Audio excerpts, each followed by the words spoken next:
भागवत महापुराण दशम स्कंद अथ चित्तत्रिचत्वारिशो अध्याय कुवलया पीड़ का उद्धार और अखाड़े में प्रवेश। श्री सुखदेव जी कहते हैं, काम क्रोधादि के शत्रुओं को पराजित करने वाले परीक्षित अब श्री कृष्ण और बलराम भी स्नाद नित्य कर्म से निवृत्त हो दंगल के अनुरूप नगाड़े की ध्वनि सुनकर रंगभूमि में देखने के लिए चल पड़े। भगवान श्री कृष्ण ने रंगभूमि के दरवाजे पर पहुंचकर देखा कि वहाँ महावत की प्रेरणा से कुवलया पीड़ नामक का हाथी खड़ा है। तब भगवान श्री कृष्ण ने अपनी कमर कस ली और घुंघरा ली हल्के समेट ली तथा मेघ के समान गंभीर वाणी से महावत को ललकार कर कहा, महावत ओ महावत, हम दोनों को रास्ता दे दो, हमारे मार्ग से हट जा। अरे सुनता नहीं, देर मत कर, नहीं तो मैं हाथी के साथ अभी तुझे यमराज के घर पहुंचाता हूँ। भगवान श्री कृष्ण ने महावत को जब इस प्रकार धमकाया तब वह क्रोध से तिलमिला उठा और उसने काल मृत्यु तथा यमराज के समान अत्यंत भयंकर कुवलया पीड़ को अंकुश की मार से कुर्द करके श्री कृष्ण की ओर बढ़ाया। कुवलया पीड़ ने भगवान की ओर झपटकर उन्हें बड़ी तेजी से सूंड में लपेट लिया, परंतु भगवान सूंड से बाहर सरक आए और उसे एक घूंसा जमाकर उसके पैरों के बीच में जा छिपे। उन्हें अपने सामने न देखकर कुवलया पीड़ को बड़ा क्रोध हुआ। उसने सुनकर भगवान को अपनी सूंड से टटोल लिया और पकड़ लिया, परंतु उन्होंने बलपूर्वक अपने को उससे छुड़ा लिया। इसके बाद भगवान उस बलवान हाथी की पूंछ पकड़कर खेल में ही उसे 100 हाथ तक पीछे घसीट लाए।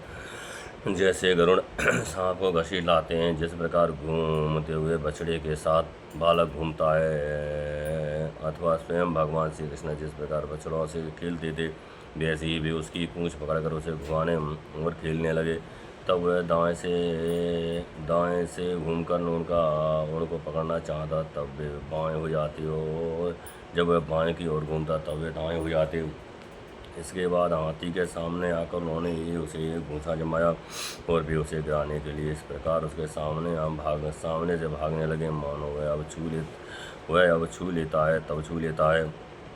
भगवान श्री कृष्ण ने दौड़ते एक बार खेल में ही पृथ्वी पर गिरने का अभिनय किया और झट वहाँ से उठकर भाग खड़े हुए। उस समय वह काफ़ी हाथी क्रोध से जल भून रहा था। उसने समझा कि वे गिर पड़े और बड़े जोर से अपने दोनों दांत धरती पर मारे। जब कुवलया पीड़ का ये आक्रमण व्यर्थ हो गया तब वह और भी चढ़ गया। महावतों की प्रेरणा से वह क्रोध होकर भगवान श्री कृष्ण पर टूट पड़ा। भगवान मधुसूदन ने जब उसे अपनी ओर झपटते देखा तब उसके पास चले गए और अपने एक ही हाथ से उसकी सूंड पकड़कर उसे धरती पर पटक दिया। उसके गिर जाने पर भगवान ने सिंह के समान खेल में उसे पैरों से दबाकर उसके दांत उखाड़ लिए और उन्हीं से हाथी और महावनों का काम तमाम कर दिया। परीक्षित मरे हुए हाथी को छोड़कर भगवान श्री कृष्ण ने हाथ में उसके दांत लिए ही रंगभूमि में प्रवेश किया। उस समय उनकी शोभा देखने ही योग्य थी। उनके कंधे पर हाथी का दांत रखा हुआ था, शरीर रक्त और मध की बूंदों से सुशोभित था और मुख कमर पर पसीने की बूंदें झलक रही थीं। परीक्षित भगवान श्री कृष्ण बलराम दोनों के ही हाथों में कुवलया पीड़ के बड़े बड़े दांत शस्त्र के रूप में सुशोभित हो रहे थे और कुछ ग्वाल उनके साथ साथ चल रहे थे। इस प्रकार उन्होंने रंगभूमि में प्रवेश किया। जिस समय भगवान श्री कृष्ण बलराम जी के साथ रंगभूमि में पधारे, उस समय वे पहलवानों को वज्र कठोर शरीर, साधारण मनुष्यों को नर रतन और स्त्रियों को मूर्तमान कामदेव, गोपों को स्वजन, दुष्ट राजाओं को दंड देने वाले शासक, माता पिता के समान बड़े बूढ़ों को शिशु, उसको कंस को मृत्यु, अज्ञानियों को विराट, योगियों को परम तत्व और भक्त श्रोमण ब्रह्मवंशियों को अपने इष्ट देव जान पड़े।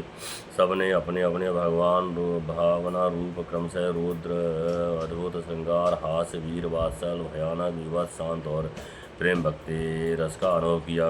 राजन, वैसे तो पंथ बड़ा धीर था, फिर भी उसने देखा कि दोनों ने कुवलया पीड़ को मार डाला। तब उसकी समझ में ये बात आई कि इनको जीतना तो बहुत कठिन है। उस समय वह बहुत घबरा गया। श्री कृष्ण और बलराम की बाहें बड़ी लंबी लंबी थीं। पुष्पों के हार, वस्त्र और आभूषण आज से उनका वेश विचित्र हो रहा था। ऐसा जान पड़ता था कि मानो उत्तम वेश धारण करके दो नट अभिनय करने के लिए आए हैं। इन्हीं उनके नेत्र एक बार उन पर पड़ जाते बस लोग लग ही जाते, यही नहीं वे अपनी कांति से उसका मन भी चुरा लेते। इस प्रकार दोनों रंगभूमि में शोभायमान हुए। परीक्षित मंचों पर जितने लोग बैठे थे वे मथुरा के नागरिक और राष्ट्र के जन समुदाय पुरुषोत्तम भगवान श्री कृष्ण और बलराम जी को देखकर इतने प्रसन्न हुए कि उनके नेत्र मुख कमल खिल उठे। उत्कंठा से भर गए वे नेत्रों के द्वारा उनकी मुख माधुरी का पान करते करते त्रिपुटी ही नहीं होते थे। मानो वे उन्हें नेत्रों से पी रहे हों, जिभ्या से चाट रहे हों, नासिका से सूंघ रहे हों और भुजाओं से पकड़कर हृदय से सटा रहे हों। उनके सौंदर्य, गुण, माधुर और निर्भयता ने मानो दर्शकों को उनकी लीलाओं का स्मरण करा दिया और वे लोग आपस में उनके संबंध की देखी सुनी बातें कहने सुनने लगे। ये दोनों साक्षात भगवान नारायण के अंश हैं। इस पृथ्वी पर वासुदेव जी के घर में अवतीर्ण हुए हैं। अंगुली से दिखलाकर ये सांवला सुबोने कुमार देवकी के गर्भ से उत्पन्न हुए थे। जन्मते ही वासुदेव जी ने इन्हें गोकुल पहुंचा दिया था। इतने दिनों तक ये वहाँ छिपकर रहे और नंद जी के घर में पलकर इतने बड़े हुए। इन्होंने ही पूतना, तृणाव्रत, शंखचूड़, केसी और धेनुकादिका तथा और भी दुष्ट दैत्यों का वध तथा यमराज का उद्धार किया। इन्होंने ही गौ और ग्वालों को दावानल की ज्वाला से बचाया था। कालिया नाग का दमन और इंद्र का मानमर्दन भी इन्होंने ही किया था। इन्होंने 7 दिनों तक एक ही हाथ पर गिरिराज गोवर्धन को उठाए रखा और उसके द्वारा नादी पानी तथा वज्रपात से गोकुल को बचा लिया। गोपियाँ इनकी मंद मंद मुस्कान, मधुर चितवन और सर्वदा एक रस प्रसन्न रहने वाले मुखारबिंद के दर्शन से आनंद रहती थीं और अनायास ही सब प्रकार के तपों से मुक्त हो जाती थीं। कहते हैं कि ये यदुवंशी की रक्षा करेंगे। ये इस विख्यात वंश इनके द्वारा महान समृद्धि, यश और गौरव प्राप्त करेगा। ये दूसरे इन्हीं श्याम सुंदर के बड़े भाई कमल नयन श्री बलराम जी हैं। हमने किसी के मुँह से सुना है कि इन्होंने ही प्रलंबासुर, वत्सासुर, बकासुर आदि को मारा है।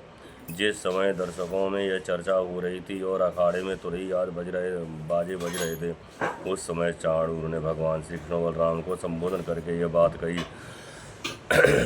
नंदनंदन श्री कृष्ण बलराम जी, तुम दोनों वीरों के आदरणीय हो। हमारे महाराज ने यह सुनकर कि तुम लोग कुश्ती लड़ने में बड़े निपुण हो, तुम्हारा कौशल देखने के लिए तुम्हें यहाँ बुलवाया है। देखो भाई, जो प्रजा मन वचन क्रम से राजा का प्रिय कार्य करती है उसका भला होता है, और जो राजा की इच्छा के विपरीत काम करती है उसे हाथ उठानी पड़ती है। ये सभी जानते हैं कि गाय और बछड़े चराने वाले ग्वाल ये प्रतिदिन आनंद से जंगलों में कुश्ती लड़कर खेलते रहते हैं और गाय चराते रहते हैं। इसलिए आओ हम और तुम मिलकर महाराज को प्रसन्न करने के लिए कुश्ती लड़ें। ऐसा करने से हम पर सभी प्राणी प्रसन्न होंगे, क्योंकि राजा सारी प्रजा का प्रतीक है। परीक्षित, भगवान श्री कृष्ण तो चाहते ही थे कि इनसे दो हाथ करें, इसलिए उन्होंने चाणूर की बात सुनकर उसका अनुमोदन किया और देश काल के अनुसार यह बात कही। चाणूर, हम भी इन भोजराज कंस की वनवासी प्रजा हैं, हमें इनको प्रसन्न करने का प्रयत्न अवश्य करना चाहिए, इसी में हमारा कल्याण है। किंतु चाणूर, हम लोग अभी बालक हैं, इसलिए हम अपने समान बल वाले बालकों के साथ ही कुश्ती लड़ने का खेल करेंगे। कुश्ती समान बालों के साथ ही होनी चाहिए, जिससे देखने वाले सभासदों को अन्याय के समर्थक होने का पाप न लगे। चाणूर ने कहा, जी तुम और बलराम न बालक हो और न किशोर, तुम दोनों बलवानों में श्रेष्ठ हो। तुमने अभी 1000 हाथियों का बल रखने वाले कुलिया पीड़े को खेल में ही मार डाला। इसलिए तुम दोनों को हम जैसे बलवानों के साथ ही लड़ना चाहिए। इसमें अन्याय की कोई बात नहीं है। इसलिए श्री कृष्ण मुझ पर अपना जोर आजमाओ और बलराम के साथ मुष्टिक लड़ेगा। इस श्रीमद्भागवते महापुराणे परमहंसायां सहितायां दशम स्कंदे पूर्वार्थे कुवलया पीड़वधो नाम 43 अध्याय। जय जय श्री राधे।